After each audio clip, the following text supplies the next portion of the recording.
My name is Diane Padula, and I'm the Director of Regulatory Affairs in the Government Relations Office here in practice. In this video, we continue our discussion on how to participate in the Physician Quality Reporting System with a more in-depth look at how to complete and submit an eligible claims form. If you missed Part 1, the Introduction to the Physician Quality Reporting System, it is available online at apapracticecentral.org. To start, these are the documents you'll need. First, you should have access to the Physician Quality Reporting System Measure Specifications Manual. The manual provides a description of each available measure, as well as the applicable codes and instructions for reporting on each measure. To view the manual, go to www.cms.gov/PQRS. Then click on How to Get Started and scroll to the Download section at the bottom. The manual is the third link listed on this page. Next, you will need the CMS 1500 claims form that you use for submitting claims to Medicare. For 2011 and 2012, there are 10 measures which psychologists are most likely to report. You only need to report on 50% of the applicable cases in order to be eligible for bonus payments. The 10 measures involve clinical depression and major depressive disorder, suicide risk assessment, elder maltreatment screening, tobacco and alcohol use, body mass index, and medication verification.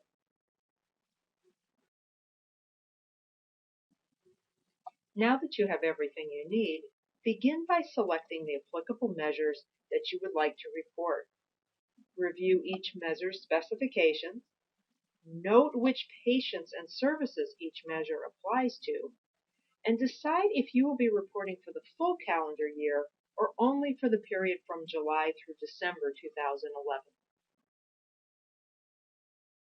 For purposes of this video, we're going to use Measure 181, the Elder Maltreatment Screen and Follow-Up Plan, as our example. This measure is intended to identify abuse of an older adult by a caregiver. Elder abuse can involve physical, emotional, or psychological harm, as well as financial exploitation or neglect, both intentional and unintentional. To determine if you meet the specifications of the measure, ask yourself 3 questions. First, which patients qualify? For this measure, any of your patients age 65 and older are eligible. Second, to what services does the measure apply? Answer, initial patient evaluations for adults age 65 and older. Finally, which service or billing codes apply? This measure can be used with a variety of different codes, which are listed in the specifications manual. Codes 90801 and 90802 are for psychiatric diagnostic interviews, while 96116 is for a behavioral status exam and 96150 a health and behavior assessment. Explanations of these codes can be found in the American Medical Association's current procedural terminology manual.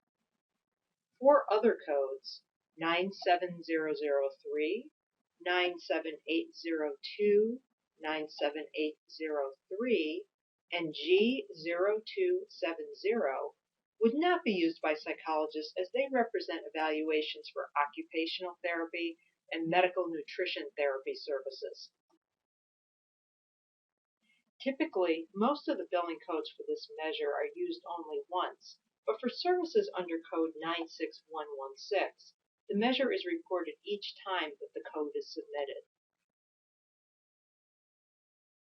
To report the measure, you must next select a quality data code, known as the numerator, from the specifications manual that best describes the action taken.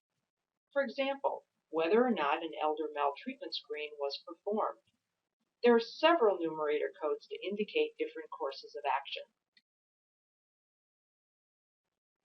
G8534 is the documentation of an elder maltreatment screen and follow-up plan. G8537 is when an elder maltreatment screen was documented, but a follow-up plan was not documented and the patient is not eligible. G8535 is used when there is no documentation of an elder maltreatment screen and the patient is not eligible. G8536 indicates no documentation of an elder maltreatment screen and the reason is not specified. Finally, G8538 is used when an elder maltreatment screen is documented, but the follow-up plan is not documented and no reason is specified. Once you've determined the numerator, you're ready to report. Using the same CMS 1500 claims form used to report the service, first list the billing code, then use the line directly below to report the measure. When reporting the measure, list the same date and place of service used for the billing code. In the section for the billing code, list the numerator code that matches the action taken. In this example, we selected code G8534 to show that the provider had documented both an elder maltreatment screen and the follow-up plan. Then in the charges section, list 0.00. However, if your software program will not accept this, you may list 0.01. There are a few things to keep in mind when reporting. First, measures for services provided in 2011 must be reported by February 28, 2012. Second, measures must be reported when the claim for services is submitted. They cannot be submitted retroactively. However, if the service was provided before you elected to participate, but the claim has not yet been submitted, that service can be reported on when you submit the claim. Finally, reporting by a group practice must reflect the individual provider's NPR number in order for each individual provider to receive credit for successfully reporting. Participating in the physician quality reporting system has many advantages. First, there's a 1% bonus payment on all 2011 Medicare charges for successful reporting, which means that you have reported on at least 50% of the applicable cases. Second, a feedback report from CMS on your individual participation and the amounts earned through PQRS. And third, an indication in Medicare's physician locator system that you participate in PQRS. Physician Compare, a locator system for physicians and other healthcare professionals, is available on the Medicare website.